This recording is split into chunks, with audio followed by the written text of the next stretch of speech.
gada vērienīgākais notikums profesionālajā izglītībā. Konkurss Skills Latvija 2024. Vairāk nekā 120 dalībnieki no 30 Latvijas profesionālās izglītības iestādēm un nozares uzņēmumu. 20 dažādi prasmi konkursi 6 nozarēs.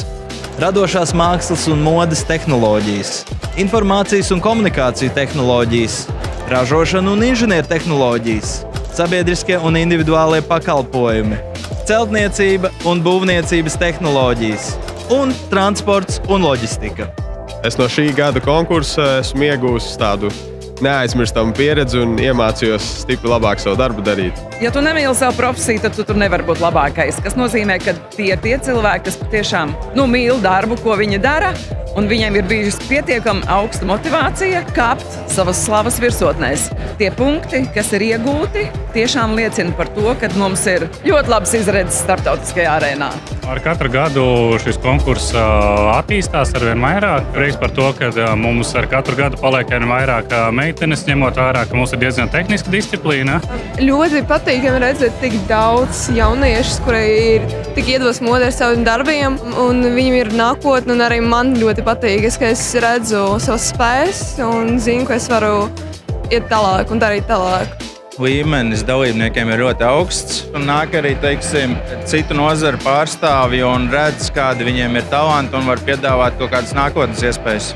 Jebkurš, kurš ir ne tikai skill konkursā, bet kurš mācās arodu, viņam ir vistiešākā iespēja uzreiz sākt strādāt pēc skolas beigšanas, un pat nevis jābeidz skolu, pat skolas laikā jau var sākt strādāt.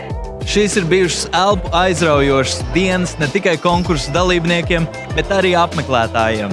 Piedalījāmies Skills Latvijas saldojumā, skolu stafetēs, viktorīnās, orientēšanās spēlē, redzējām frizieru darba defilē un daudzas citas aktivitātes. Es novērtēju to, ka jaunieši saprot, ka konkurss, tāpat kā dzīve, nav gluda. Šis ir bijis lielisks treniņš tieši viņu stresa noturībai, psiholoģiskajam, viņu stabilitātei un spējai saņemties. Es domāju, ka cilvēciski šīs ir īpašības, kuras ļoti grūti pārbaudīt un trenēt ikdienā, tad tas ir noticis šeit. Paldies dalībniekiem par iespaidīgu sniegumu 2 dienu garumā. Paldies apmeklētājiem par emocijām, atbalstu un pozitīvu atmosfēru. Paldies atbalstītājiem un profesionālās izglītības iestādēm. Mēs kārtējo reizi pārliecinājāmies, ka uzvar darītājs! Uzvar darītājs! Uzvar darītājs! Uzvar darītājs! Uzvar darītājs!